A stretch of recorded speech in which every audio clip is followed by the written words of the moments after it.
Shalom. All praises to Yahweh Bahashem, Yahweh Shai, Bahashem Rakakodash. The double honors to the elder apostles, the bishops, and the elders of GMS who rules well. Peace and salutations to the elect. My name is Ainal. The title of this video is We Are at the End of This Devil's Rule. Right now, basically, I was getting ready for camp, but camp today is at 6 p.m., usually it's at 4. So I got a little time, and I just want to make this quick video going into the end of this devil's rule here. So let me share this. Now, guess I'll leave the camera on.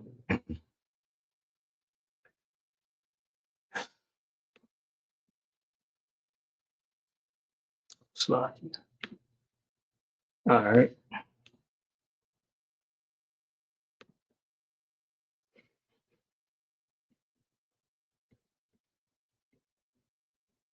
Now that statement is very important because the scriptures say Esau is the end of the world and Jacob is the beginning of it that followed. Right. So, once the end of this devil's kingdom comes, then we're next, right? And Yahweh Shah can establish the next kingdom, which will be an everlasting kingdom, which we'll get into. All right. So, the elder brother Malcolm of GMS Chicago went over the scripture, and I went over it again, and I liked it. It's a good scripture, and it leads back to Daniel, right, regarding the kingdom set up, the Roman Empire, which goes into Revelation, which Lord willing, I'll get all of that, and that's pretty much what I'm dealing with right now.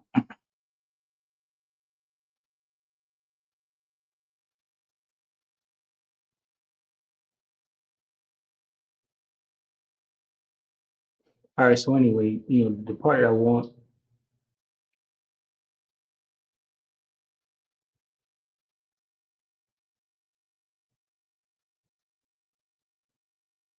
is right here. This is second Ezra chapter 11, verse 38. It says, Hear thou, I will talk with thee, and the highest will say unto thee, Are not thou it that remainest of the four beasts whom I made to reign in my world? And I should have titled the video where the end of his reign, Are not thou it that remaineth of the four beasts whom I made to reign in my world, that the end of their times might come through them? Right. So basically the end of the Gentiles, the end of, these different heathen nations ruling, It says, and the fourth came and overcame all the beasts that were past, and had power over the world with great fearfulness, and over the whole compass of the earth with much wicked oppression, and so long time dwelt he upon the earth with deceit, right? And that's exactly what this devil did. So no, to get into a little bit, Revelations 20.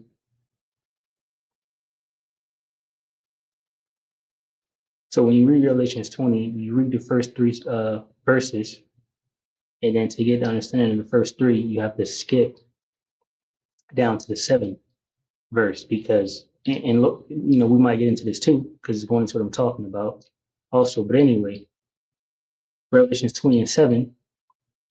As a matter of fact, I'll just read the first three. So Satan bound, Revelation 21, it says, And I saw an angel come down from heaven, having the key of the bottomless pit and a great chain in his hand. And he laid hold on the dragon, that old serpent, which is the devil and Satan, and bound him 1,000 years. Right? So devil and Satan, which means a deceiver, right? An adversary. And that's what this devil is. I'm talking about the so-called white man. Esau Edom. He's complete adverse. He's different, right, from the ways of the Lord Yahweh Bashman Shai. He doesn't know them, right? He doesn't want to know them. It says, and cast him into the bottomless pit and shut him up and set a seal upon him that he shall deceive the nations no more. So this devil, the same Edomite, right? The same spirit is back in the earth, deceiving people, going all the way back to the garden, right? When this same spirit deceived Eve. It says, and cast him into the bottomless pit and shut him up and set a seal upon him that he should deceive the nations no more, till the 1,000 years should be fulfilled, and after that he must be loosed a little season. So what this devil has did is he came back and he deceived you. How did he do that? Because he came back to the Renaissance period, which is called rebirth, right? It was the rebirth of the Roman Empire. That devil, he hid the information, right? The truth, the facts about the fact that he was bound for 1,000 years and put away, right? During the time of the Byzantine Empire, right? When the Israelites did rule, right? Although it wasn't in righteousness, but the Israelites did rule. We were going off, of course. The Lord sent these devils to handle us, right? So it says, verse 7, Revelation 27, and when the 1,000 years are expired, Satan shall be loosed out of his prison and shall go out to deceive the nations which are in the four quarters of the earth, Gog and Magog. This is the Russia, from the land of Russia. That's what Gog and Magog is. So it says it shall go out to deceive the nations. And that's exactly what these devils did. They deceived you into believing all their lies. Right? It shall go out to deceive the nations which are in the four quarters of the earth, Gog and Magog, to gather them together to battle. And this is about to take place now. This is Russia going to war with the revived Roman Empire, which is America, right? To gather them together to battle, the number of whom is at the sand of the sea. So it's going to be a great battle with many people. And Ezekiel 38 goes into that about how Russia will have, many people join unto him. So, and they that went up on the breadth of the earth and compassed the camp of the saints about in the beloved city. Sorry. And they went up on the breadth of the earth and compassed the camp of the saints about in the beloved city, and fire came down from Yahweh out of heaven and devoured them. And the devil that deceived them was cast into the lake of fire and brimstone, where the beast and the false prophet are, and shall be tormented day and night forever and ever. Now, this is talking about the nuclear war that's going to take place. Because ultimately, at the end of the war, nuclear missiles will be shot here on Babylon the Great. So, read this again. And the devil that deceived them was cast into the lake of fire, right, which is going to nuclear, warfare. It says where the beast and the false prophet are, it shall be tormented day and night forever and ever, right? Roman Catholic Church, of course, America. So let's get this Daniel, right?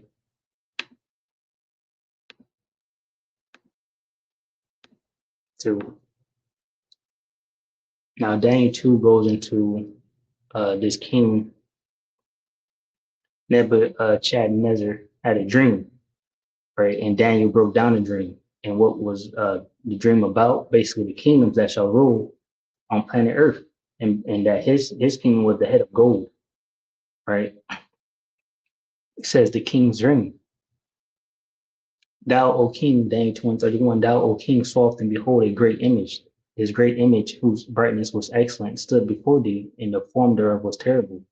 This image head was of fine gold, his breast and his arms of silver, his belly and his thighs of brass, his legs of iron, his feet part of iron, part of clay.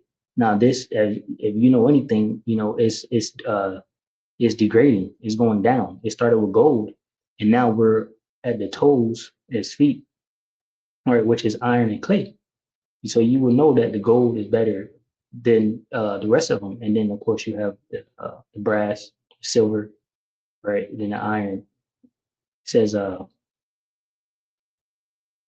thou sawest till that a stone was cut out without hands, which smote the image upon his feet that were of iron and clay, and brake them to pieces. Then was the iron, the clay, the brass, silver, and the gold broken to pieces together, and became like the chaff of the summer threshing floor, and the wind carried them away, that no place was found for them. And the stone that smote the image became a great mountain and filled the whole earth. Now, ultimately, this stone that stole the image is talking about Yahweh Shai, right? Yahweh Shai is coming back on the great fathership to destroy the last kingdom, which would be the revived Roman Empire, right? Which is America. And then ultimately, he's going to set up his kingdom, right? Which will be a great mountain, right, which represents the government and fill the whole earth, right? We're gonna multiply. So it says the interpretation of the dream, Babylon, the first kingdom, right? And this is all in the regular history books that they have, right? These are things that you can go search up and look, you know, but you won't find, basically Rome being America, they just didn't say that. They didn't say, oh, well, this Renaissance period is the revival of the Roman Empire. They just didn't outright say that, but that's exactly what happened, and it's easy to make that connection. And we have the scriptures here. So I'm gonna just skip down to the Roman Empire. As you can see, it's all listed right there. Right. It says, "In the fourth kingdom shall be strong as iron." And remember, we was talking about the gold, the silver, the brass, and the iron, and all of that. It says, "In the fourth kingdom shall be as strong as iron, for as much as iron breaketh in pieces and subdueth all things, and as iron that breaketh all these shall it break in pieces and bruise. And whereas thou sawest the feet and toes, part of potter's clay and part of iron, so the Roman Empire, the kingdom shall be divided, but there shall be in it of the strength of the iron. For as much as thou sawest the iron mixed with miry clay, and as the toes of the feet were part of iron and part of clay, so the kingdom shall be partly strong and partly broken." Yeah, in America, that is talking about America. It says, "Whereas thou sawest iron mixed with miry clay, they shall mingle themselves with the seed of men, but they shall not cleave one to another, even as iron is not mixed with clay." So basically it represents a divided kingdom. And America is totally divided. If you look at it now, with the different mayors and governors, and things like that, people bucking up against just let's just say the president, and what he wants done. The people don't want it. The states are divided, right? Even in the system, the whole system, they have the B system, NATO, EU is divided. So that's what it's talking about, right? So that fits scriptures perfectly. And then it goes into the divine kingdom. Like I mentioned earlier, Esau, the end of the world, and Jacob is the beginning of it to follow. So the end will come through these beasts that Yahweh Bashmiel Shah has set up, right? And the last one will be the Roman Empire. It says, "And in the days of these kings shall Yahweh Bashmiel Shah of heaven set up a kingdom which shall never be destroyed." So as you can see, we was talking about the kingdoms, and how they will rule and eventually be destroyed. But it says, "And in the days of these kings shall the power of heaven set up a kingdom which shall never be destroyed. And the kingdom shall not be left to other people, but it shall break in pieces and consume all these kingdoms, and it shall stand forever." Right, ultimately because Yahweh Shai returns, right, and he meets them down there in the Valley of Josaphat, where they're going to be doing their war in war for World War III, right? That's what it's going to be called. It says, "For as much as thou sawest that the stone was cut out of the mountain without hands, and that it break in pieces the iron, the brass, the clay, the silver, and the gold." See, the great power have made known to the king what shall come to pass hereafter. And the dream is certain, and the interpretation thereof sure. So the scriptures say, "Wisdom and knowledge shall be the stability of thy times." This is exactly what's happening, and it's going to continue to happen until all is fulfilled. Let's grab something else. I mean, pretty much, that explains it. But we'll look through this a little bit.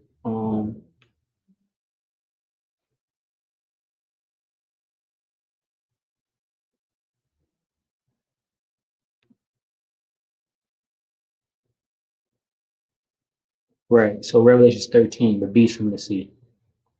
It says, "And I stood upon the sand of the sea, and I saw a beast rise up out of the sea, having 7 heads and 10 horns. These 7 heads and 10 horns represents governments, right? Different kingdoms, right? And 10 horns represent like the NATO, the EU, the vassal states. It says, "And upon his horns 10 crowns, and upon his head the name of blasphemy. And the beast which I saw was like unto a leopard, and his feet were as the feet of a bear." Right? If you go into the leopard, that starts with the Greek Empire. They is a term called the Greco-Roman Empire because civilization pretty much started with Greece, right? Alexander the Greek or the Great, that's in your history books as well. So you see these devils deceived, you know, but they put things in the history books that we can tie to the scriptures because we understand what the scriptures is talking about through the spirit and power of Yahweh Bashmi Shai. So we're easily able to make the connection, right? It says, "And the beast which I saw was like unto a leopard, and his feet were as the feet of a bear." Right, and pretty much this bear is symbolizing Russia because it's the end of America, and the end of America is going to come through Yahweh Bashmi Shai and them using Gog and Magog to destroy America. It says, "In his mouth as the mouth of a lion, representing strength, and the dragon gave his power and his seat and great. And the dragon gave him his power and his seat and great authority. And I saw one of his heads as it were wounded to death, and his deadly wound was healed, and all the world wondered after the beast." Right. So basically, this is talking about the rebirth of, the Roman Empire also, but through America. Read that again. It says, "And the beast which I saw was like unto a leopard, and his feet were as the feet of a bear, and his mouth as the mouth of a lion, and the dragon gave him his power and his seat and great authority. And I saw one of his heads as were wounded unto death, and his deadly wound was healed, and all the world wondered after the beast," right? Because the Roman Empire fell. That's the deadly wound that it's talking about. But how the deadly wound was healed through the rebirth of the Roman Empire. It says, "And they worshiped the dragon, which gave power unto the beast, and they worshiped the beast, saying, Who was like unto the beast, who was able to make war with the beast?" So basically, the beast will be talking about or the dragon will be talking about the Roman Empire, and the beast will be talking about America. But it's one and the same, right? So I'm gonna grab this NLT. So Revelation 13:1, it says, "Then I saw a beast rising up out of the sea. It has 7 heads and 10 horns, with 10 crowns on its horns, and written on each head were names that blaspheme Yahweh Bashmi Shai." Right, and that's what I was going into. This devil is, totally against, everything regarding Yahweh Bashmi Shai, right? And that's why it's full of blasphemy. So let's grab 2 Thessalonians 2:8. Man of lawlessness, right? So I can. It says, not 2 Thessalonians 2:1, "Now we beseech you, brethren, by the coming of our Lord Yahweh Shai, and by our gathering together unto him, that ye be not soon shaken in mind or be troubled, neither by spirit, nor by word, nor by letter as from us, as that the day Yahweh Shai is at hand. Let no man deceive you by any means, for that day shall not come, except there come a falling away first, and that man of sin be revealed, the son of perdition." Right. So what fell away was the Israelites, right? Jeremiah 17, around verse 4, "We discontinued from our heritage," right? We forgot who we were, where we fell away from our power. Right? The Israelites did that. No other nation did that. Fake ass Jews in Israel didn't do that, right? It says, "So this man who opposes and exalts himself above all that is called God, or that is worshipped, so that he as God sits in the temple of God, showing himself that he is God." And that's what this devil believes, right? But Yahweh Shai is going to come and show him that he's no God. So that's how he's full of blasphemies, right? Even Daniel goes into it. Maybe it's 8:25. Yeah, Daniel 7:25. It says, "And he," right? So Daniel 7:23. "Thus he said, the fourth beast, which is what Roman Empire, shall be the fourth.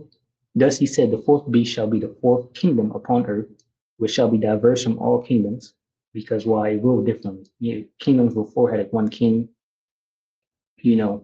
but this kingdom rules through a senate, through different parties, passing different laws and agreeing with each other to do different things, and that's why they're divided.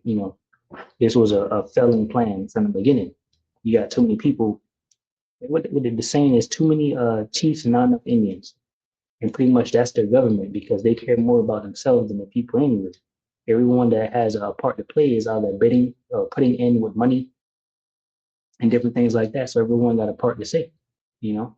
Anyway, thus he said, the fourth beast shall be the fourth kingdom upon earth, which shall be diverse from all kingdoms, and shall devour the whole earth, and shall tread it down and break it in pieces. And that's what the Roman Empire did. Even after the fall, they came back and they finished the job. It says, in the 10 horns out of this kingdom are 10 kings that shall arise, and another shall rise after them, and he shall be diverse from the first, and shall subdue three kings. Right, so this is talking about the Roman Empire, right? The three kingdoms that he subdued, I got it right here. Yeah, make sure I don't want to say the wrong thing.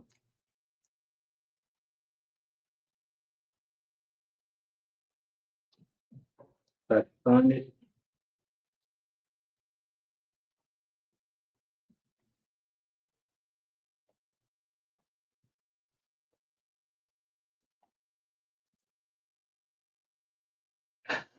Right.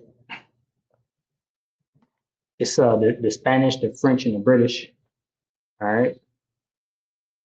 Because this was America.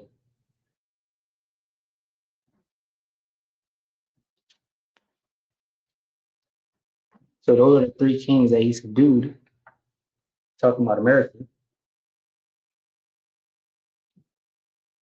And he shall speak great words against the Most High. So this is still talking about America, that man of lawlessness. And he shall speak great words against the Most High, and shall wear out the saints of the Most High. And we were brought into slavery through the so-called white men, right, through America. And we are the saints, the Israelites, the so-called black man, woman, and child, right? No one else, and is still currently, going through what we're going through as a people. Only the Israelites are doing that, right? Suffering. We're not getting government aid or anything like that. And matter of fact, Trump just cut a lot of that stuff off. The EBT, DEI, or whatever. All these different things. And but you see Israel, those fake cosplaying Jews, they're getting more weapons. They're getting, more aid. As a matter of fact, they're getting the aid from the taxes that we Israelites here in America are having to pay. While working, they're getting taxed for everything you do. You breathe, they want to tax you on it, right? And so they can send it to Israel, over to the land of Israel, where the fake cosplaying Jews are.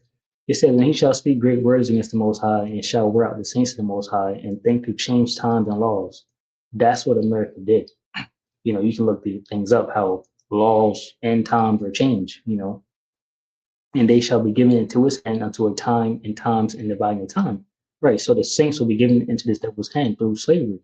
That's exactly what happened. And that goes back to Deuteronomy 28:60 through the curses. And then of course it goes back here where it says Daniel 7:26, but the judgment shall sit, and they shall take away his dominion to consume it, to consume and to destroy it unto the end. Because ultimately the son of perdition will be destroyed. His kingdom will not last forever, even though their inward thought is that, pursuant to Psalms 49:11.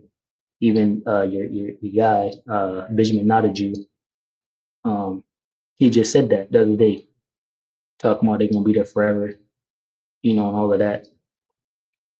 It says, which is all lies. The wicked are strange from the womb; they go astray, speaking lies as soon as they be born.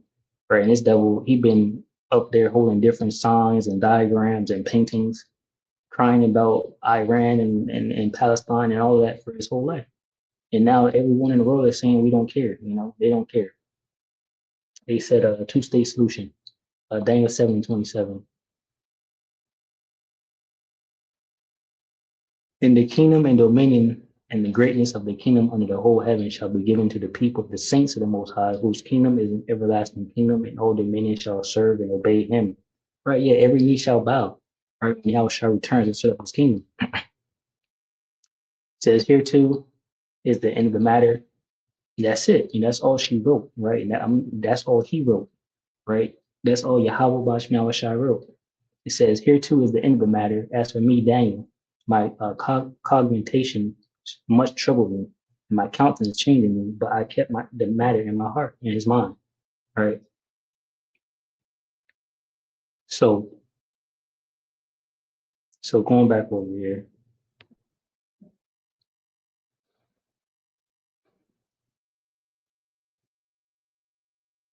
So Revelation 13:4, it says they worship the dragon for giving the beast such power, and they also worship the beast who is a great NLT, who is as great as the beast, they exclaimed, who was able to fight against him. Then the beast was allowed to speak great blasphemies against Yahweh Bashim Shai, and he was given authority to do whatever he wanted for 42 months. Right? For a roughly time period. Let me grab that right here.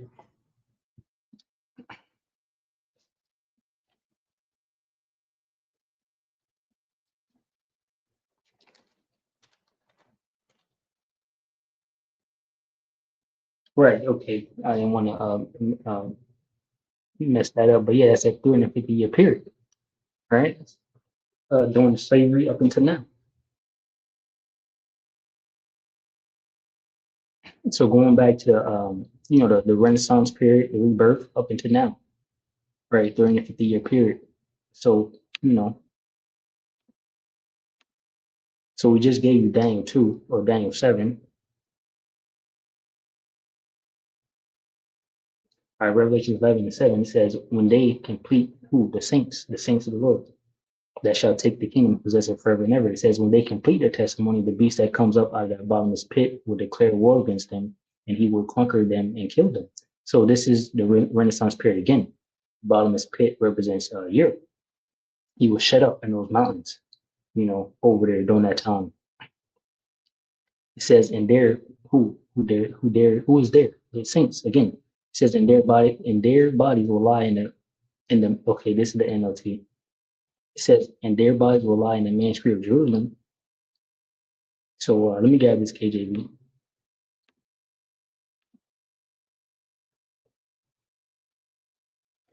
Revelation 11:8, and their dead bodies shall lie in the street of the great city. The great city is talking about America, which is spiritually called Sodom and Egypt, where also our Lord Yahweh Bashmiel Shah was crucified. Right, the exed out Yahweh Shah here. And they of the people and kindreds and tongues and nations, so this is all the people, every nation upon planet Earth, right, shall see their dead bodies 3 days and a half and shall not suffer their dead bodies to be put in graves. What is that? Psalms 83. They have taken crafty counsel against thy people. They have consulted against thy hidden ones. They have said, come, let us cut them off from being a nation, that the name of Israel may be no more remembrance, right? That's what they did. Verse 9 says, and they of the people and kindred and tongues and nations shall see their dead bodies 3 days and a half, and shall not suffer their dead bodies to be put in graves. And they that dwell upon the earth shall rejoice over them and make merry, and shall send gifts one to another, the slaves, right? Because these two prophets tormented them that dwell on the earth. All right, I believe that Zechariah or Zephaniah 1 and 11 probably. Let me see.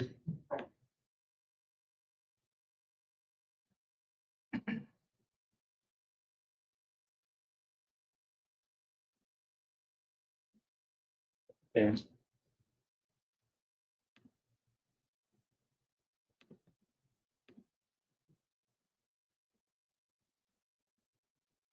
All right, so let me see if I can find that precept.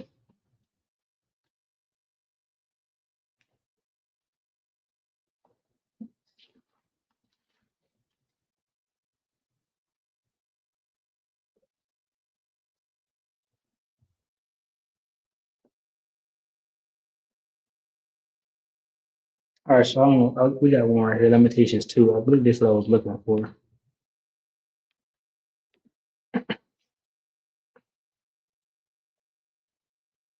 No, this is not what I was looking for, but this is good.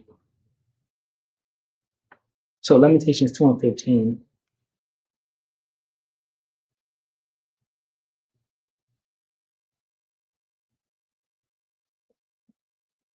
It says, all that pass by clap their hands at thee. They hiss and wag their head at the door of Jerusalem, right? The Israelites saying, is this the city that men call the perfection of beauty, the joy of the whole earth?